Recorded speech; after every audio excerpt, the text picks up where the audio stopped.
Կուզիկը ֆրանսիական ժողովրդական հեքիաթ։ Լինում է չի լինում, մի թագավոր է լինում։ Այս թագավորը 3 տղա է ունենում, բայց սիրում է միայն ավագ և միջնեկ տղաներին։ Փոքր տղան Կուզիկ էր, և թագավորը նրան չէր սիրում, մոտ չէր գնում, ոնց որ խորթ զավակը լիներ։ Կուզիկին միայն մայրն էր սիրում, ջերմ մայրական սիրով։ Օրերից մի օր թագավորը կանչում է ավագ որդուն և ասում. «Տղաս, մի ջուր կա, որը ջահելացնում է մարդկանց, դու պետք է գտնես և ինձ համար բերես այդ ջուրը»։ «Հայրիկ», պատասխանում է թագավորի տղան, «ես անպայման կգտնեմ և կբերեմ այդ ջուրը»։ Թագավորը տղային մի շքեղ կառք է տալիս, շատ ոսկի ու փող։ Նա նստում է կառքն ու ճամփա ընկնում։ 200 լյո ճանապարհ անցնելուց հետո հանդիպում է մի հովվի։ Հովիվը կառքի առաջ է կտրում ու ասում է. «Արքայազն, սիրուն արքայազն, էս անտեր ոչխարը մոլորվել է փշերի մեջ, խնդրում եմ օգնիր հանենք»։ «Իսկ նրանով էր ասում մտներ փշերի մեջ», կոպտում է արքայազնը, «ոնց որ մտել է, թող այնպես էլ դուրս գա»։ Ասում է ու կառքը քշում գնում։ Շատ է գնում, թե քիչ, ինքն էլ չի իմանում ինչպես է հասնում Պեկին։ Նա մտնում է մի փոքրիկ, գեղեցիկ հյուրանոց, հրամայում ձիերին արձակել, համեղ կերակուրներ է պատվիրում, ուտում, խմում, քեֆ անում։ Էս քաղաքը արքայազնին դուր է գալիս, և մի քանի օր մնում է հյուրանոցում, նոր ընկերներ է ճարում, մոռանում է հորն էլ, նրա ուզած ջուրն էլ, և մտքով անգամ չի անցնում ճանապարհը շարունակել։ Ավագ որդու գնալուց անցնում է 6 ամիս։ Թագավորը սպասում է, տեսնում է որդին չի գալիս, կանչում է միջնեկ տղային և նրան խնդրում է գնալ ջահելացնող ջուրը բերելու։ Նա մի շքեղ կառք էլ միջնեկին է տալիս, հետը բուռ մարգարիտ ու ադամանդ է դնում և ուղարկում ջուրը ճարելու։ Նա նստում է կառքն ու ճանապարհ ընկնում։ 200 լյո ճանապարհ անցնելուց հետո հանդիպում է նույն հովվին։ Հովիվը գալիս է, կանգնում կառքի առաջը և ասում. «Արքայազն, սիրուն արքայազն, էս անտեր ոչխարը մոլորվել է փշերի մեջ, խնդրում եմ օգնիր հանենք»։ «Դու ինձ ում տեղն ես դրել», բարկանում է արքայորդին, «նրան ով էր ասում մտներ փշերի մեջ, ոնց որ մտել է, այնպես էլ թող դուրս գա»։ Ասում է ու կառքը քշում գնում։ Շատ է գնում, թե քիչ, ինքն էլ չի իմանում, թե ինչպես է հասնում Պեկին։ Նա նույնպես իջևանում է այն հյուրանոցում, որտեղ ապրում էր իր ավագ եղբայրը։ Քաղաքը նրան դուր է գալիս, մի քանի օրում նոր ընկերներ է ճարում և եղբոր նման մոռանում է հորն էլ, ջուրն էլ, իր երկիրն էլ։ Միջնեկ որդու գնալուց մի տարի է անցնում։ Թագավորը սպասում, տեսնում, որ միջնեկ որդին էլ չի վերադառնում։ Շատ է տխրում ու դառնացած ինքն իրեն միտք է անում. «Երկու տղաներս գնացին ու չեկան, ես ուրիշ զավակ չունեմ, ինչ է լինելու, ով է ժառանգելու իմ թագը»։ Թագավորը նույնիսկ չէր ուզում հիշել Կուզիկի մասին, կարծես նա իր որդին չլիներ։ Մի օր Կուզիկը հիվանդանում է, բժիշկ են կանչում։ Կուզիկն ասում է, որ իր հիվանդության պատճառը մենակությունն ու տխրությունն է, որ ինքը շատ է տխրում, տեսնելով, որ հայրը իրեն չի սիրում, մարդու տեղ չի դնում։ Ասում է, որ որոշել է թողնել հեռանալ հոր երկրից ու գնալ աշխարհ ման գալ։ Բժիշկը Կուզիկի խոսքերը հաղորդում է թագավորին, և թագավորը որոշում է զրուցել կրտսեր որդու հետ։ «Հայրիկ», ասում է Կուզիկը, «ես էլ եմ ուզում գնալ փնտրել քո ուզած ջուրը, ես չեմ կորչի իմ եղբայրների նման, խոսք եմ տալիս, որ անպայման կբերեմ այդ ջուրը»։ «Եթե շատ ես ուզում, գնա»,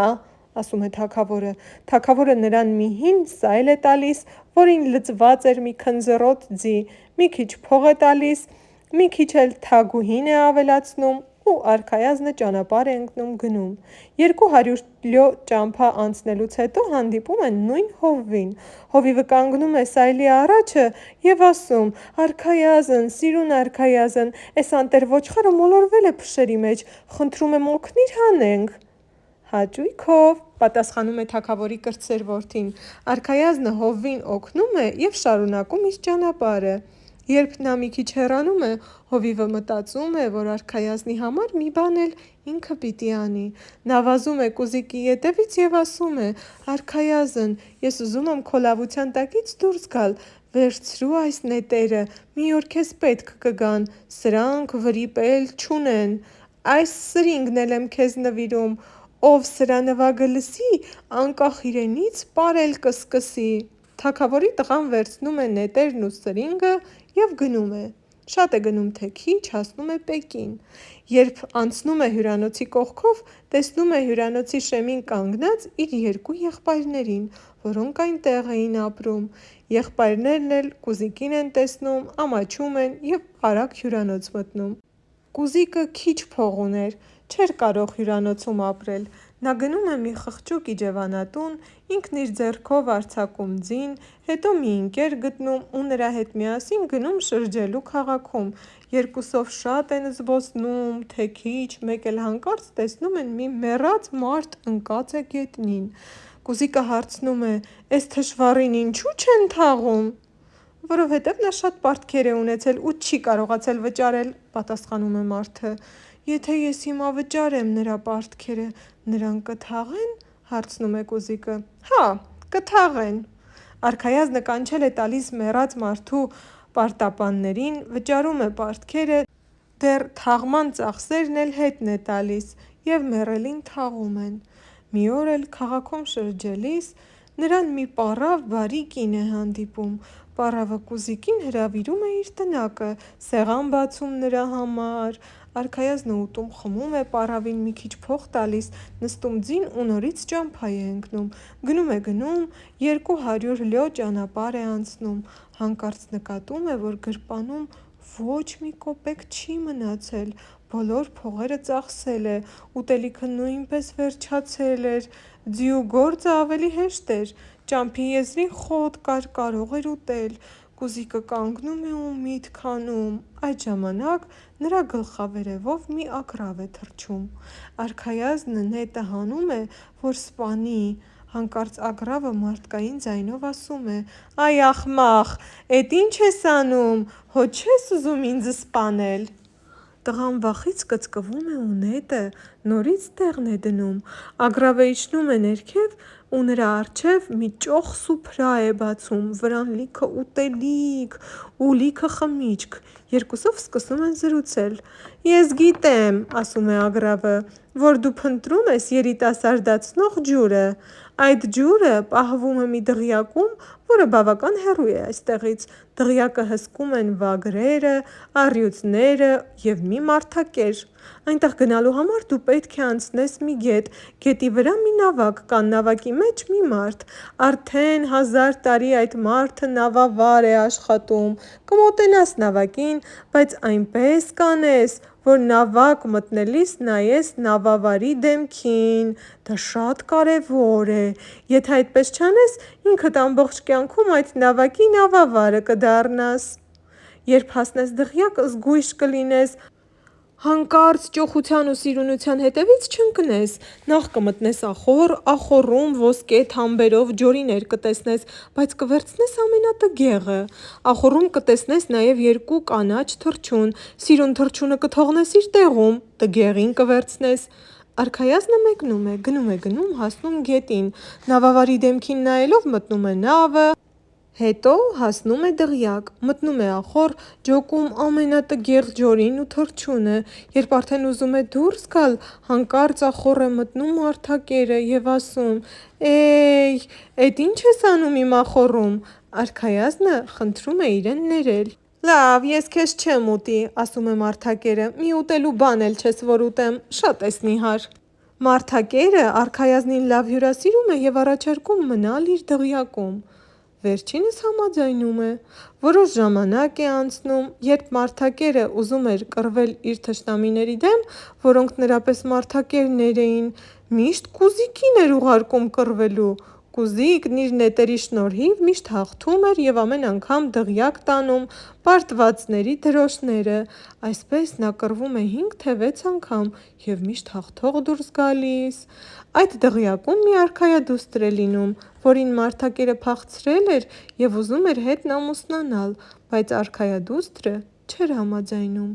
Մի օր, երբ արքայազնը հերթական կռվից հաղթական տուն է վերադառնում, հանկարծ հիշում է իր սրընգի մասին, հանում է և սկսում մի եղանակ նվագել։ Այդ ժամանակ արքայադուստրը և մարդակերը միասին ճաշում էին։ Սրնգի կախարդական հնչյունները տարածվում են դղյակում, մարդակերն ու արքայադուստրը վեր են կենում, իրենցից անկախ սկսում պարել, առանց իմանալու, թե որտեղից է գալիս այդ գեղեցիկ երաժշտությունը։ Երբ մարդակերը գլխի է ընկնում, որ նվագողը կուզիկն է, կանչում է նրան ու ասում. «Քո նվագը ես շատ հավանեցի, ինչ ուզում ես խնդրիր ինձնից, քեզ համար ոչ մի բան չեմ խնայի, բայց միշտ պետք է նվագես ինձ համար»։ Մարդակերը համոզված էր, որ կուզիկը դղյակից հեռանալու թույլտվություն չի խնդրի։ «Շատ լավ», ասում է արքայազնը, «ես ուզում եմ, որ ինձ թույլ տաս քո դղյակի ամենագեղեցիկ և ամենաթանկարժեք բանը վերցնեմ և թույլ տաս 3 անգամ պտտվեմ դղյակի շուրջը»։ Մարդակերը համաձայնում է։ Դղյակում պարկերով ոսկի կար, բայց արքայազնը ոսկուն ձեռք չի տալիս։ Նա մտնում է ախոռ և ընտրում ջորիներից ամենատգեղին, որը մի քայլ անելիս 7 լյոտ ճանապարհ էր անցնում։ Հետո մտնում է 2 կանաչ թռչուններին տեսնում և վերցնում տգեղին։ Արքայազնը իհարկե չի մոռանում նաև վերցնել մի սրվակ ջահելացնող ջրից։ Արքայազնը նախօրոք պայմանավորված է լինում թագավորի աղջկա հետ։ Նրան էլ է նստեցնում ջորու վրա ու դղյակի շուրջը 3 անգամ պտտվելու փոխարեն 2 անգամ է պտտվում ու փախչում է, հետը տանելով նաև թագավորի աղջկան։ Մարդակերը տղայի արած խորամանկությունը հասկանում է, ընկնում է նրանց հետևից, բայց բռնել չի կարողանում։ Տղան ու աղջիկը փախչում են գնում։ Ճանապարհին կուզիկը նորից հանդիպում է նույն ագռավին։ «Ուզում եմ քեզ մի խորհուրդ էլ տալ», ասում է ագռավը, «ինչքան կարող ես հեռու մնա քեզ հանդիպած առաջին մարդուց, որը դժբախտության մեջ կլինի, մի օգնիր նրան», ասում է ու անհետանում։ Տղան շարունակում է ճանապարհը։ Շատ է գնում, թե քիչ, հասնում է նույն այն տնակին, որտեղ ապրում էր բարի պառավը։ Պառավը նորից սեղան է բացում, կուզիկին հյուրասիրում է ու հետո ճամփու է դնում։ Շուտով արքայադուստրը և արքայազնը հասնում են Պեկին։ Քաղաքի հրապարակներից մեկում մի կախաղան են տեսնում, որի շուրջը մարդիկ էին հավաքվել։ «Էս ում համար են սարքել կախաղանը», հարցնում է արքայազնը։ Նրան ասում են, որ այդ օրը կախելու են 2 օտարականների, որոնք շատ պարտքեր են վերցրել և չեն վերադարձրել։ Կուզիկը ճանաչում է իր 2 եղբայրներին և հիշում է ագռավի խորհուրդը, բայց ինչպես կարող էր չօգնել նրանց։ Առանց ժամանակ կորցնելու նա հավաքում է բոլոր պարտատերերին, եղբայրների պարտքերը վճարում ու նրանց փրկում մահից։ Կուզիկը ջորին տալիս է մեծ եղբորը, թռչունն ու երիտասարդացնող ջուրը միջնեկ եղբորը, իսկ արքայադուստրը մնում է կուզիկի հետ։ Այսպես նրանք շարունակում են ճանապարհը, բայց եղբայրները դարձյալ գոհ չէին։ Նրանք որոշում են մի հնար գտնել և կուզիկից ազատվել։ Արքայադուստրը հասկանում է այս 2 եղբայրների միտքը և դրանից շատ է տխրում։ Մի օր, երբ նրանք անցնում են 100 ոտնաչափ խորություն ունեցող մի փոսի կողքով, եղբայրները կուզիկին ասում են. «Տես ինչ հետաքրքիր փոս է»։ Կուզիկը կռանում է, որ ներքև նայի, եղբայրները նրան հրում են, փոսը գցում, վերցնում երիտասարդացնող ջուրը, թռչունն ու ջորին և արքայադստեր հետ հեռանում են։ Գնում, հասնում են թագավորի պալատ։ Արքայադուստրը տխրում է, նիհարում։ Տխրում են նաև ջորին ու թռչունը և տխրությունից ավելի են տգեղանում։ Ջորուն մի քանդված ախոռի մեջ են գցում, թռչունի համար էլ մի ժանգոտած վանդակ են ճարում։ Թագավորն էլ ջուրը խմում է, բայց չի երիտասարդանում։ Երիտասարդացնող ջրով սրվակն էլ գցում են հնացած դեղորայքի կույտի մեջ։ Իսկ խեղճ արքայազնը փոսի մեջ ընկած իրեն դես է խփում, դեն է խփում, գոռում, օգնություն կանչում, բայց ոչ ոք նրան չի լսում, չի արձագանքում։ Եվ նորից գալիս է ագռավը. «Ախր ինչու ինձ չլսեցիր»։ ասում է Ագրավը, ես քեզ ասացի, չէ, որ առաջին պատահած մարդուն, եթե նա դժբախտության մեջ լինի, չօգնես, չլսեցիր ինձ և այս փոստն ընկար, դե լավ, պոչիցս պինդ բռնիր, ես քեզ կհանեմ այս փոսից։ Արքայազնը բռնում է նրա պոչից, Ագրավը թռչում է վեր, թռչում, ճամփի կեսին հանկարծ Ագրավի պոչը պոկվում է և կուզիկը շրմփալով նորից փոսն է ընկնում։ Ագրավը ինչ-որ քսուքով պոչը կպցնում է, վերադառնում է կուզիկի մոտ, բայց այս անգամ նրան նստեցնում է մեջքին ու թռչում է։ Վերջապես հասնում է գետնին, կուզիկը Ագրավի մեջքից իջնում է և ով զարմանք, նրա կուզն այլևս չկար։ Երկրորդ անգամ փոստն ընկնելիս կուզը վերացել էր, հիմա նրան նայողը հաստատ կասեր, որ նա արքայազն է։ Արքայազնը հրաժեշտ է տալիս Ագրավին, գնում է հոր ապարանքը և ներկայանում է որպես աշխարհահռչակ բժիշկ, ասում է, իբր լսել է, որ թագավորը հիվանդ է և եկել է նրան բժշկելու։ Ասում է նաև, որ ինքը կարող է փարատել արքայադստեր տխրությունը, բայց մինչև թագավորի ու արքայադստեր մոտ գնալը, արքայազնը նախ մտնում է ախոռ։ Ջորին հենց որ նրան տեսնում է, անմիջապես մազը փոխում է, միանգամից սիրունանում, այնուհետև արքայազնը մոտենում է ժանգոտած վանդակին, թռչունը նրան տեսնում է, թե չէ, նորից հագնում է իր կանաչ փետուրները, գեղեցկանում և ուրախությունից սկսում երգել։ Հետո արքայազնը գտնում է երիտասարդացնող ջրի սրվակը և գնում թագավորի մոտ։ Հիվանդ հայրը կում խմում է երիտասարդացնող ջուրը, առողջանում, ջահելանում և անկողնուց վեր կենում։ Արքայադուստրը հենց արքայազնին տեսնում է, ուրախանում է ու տխրությունն անցնում է։ Թագավորն իհարկե ճանաչում է իր որդուն և արքայազնը նրան պատմում է իր գլխով անցածը։ Երբ պատմում է վերջացնում, թռչունը մարդկային լեզվով հաստատում է նրա ասածները։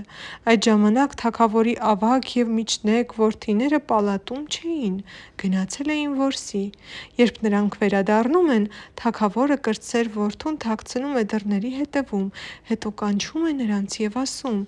«Ես մի պատմություն եմ լսել, որը կատարվել է իմ թագավորության սահմաններում, ուզում եմ, որ դուք էլ լսեք այդ պատմությունը և ձեր խոսքը ասեք։ Մի օր 3 երիտասարդներ լճափին զբոսնում են, հանկարծ երկուսը հրում են և լիճը գցում իրենց ընկերոջը, նա խեղդվում է։ Ենթադրենք, թե նրանց դատավորը դուք եք և պետք է արդար դատ անեք, ասեք տեսնեմ, ինչ պատիժ կտաք խեղդվողի ընկերներին։ Նրանք արժանի են մահվան, միաբերան ասում են թագավորի երկու տղաները։ Թշվառնե՛ր, ասում է թագավորը, դուք որոշեցիք ձեր պատիժը, ճիշտ է, ձեզ նմանները իսկապես որ արժանի են մահվան, ես կհրամայեմ, որ ձեզ ողջ այրեն խարույկի վրա։ Թագավորի կրտսեր որդին ամուսնանում է արքայադստեր հետ, ճոխ խնջույք են անում և ուրախանում։ Ահա և այս գեղեցիկ ստեղծագործությունը ավարտվեց։ Այս պատմությունը սովորեցնում է, որ պետք է լինել բարի, անձնվեր և նվիրված, որովհետև այդպիսի մարդիկ իսկապես գնահատված են արժանապատիվ ու բարի մարդկանց կողմից։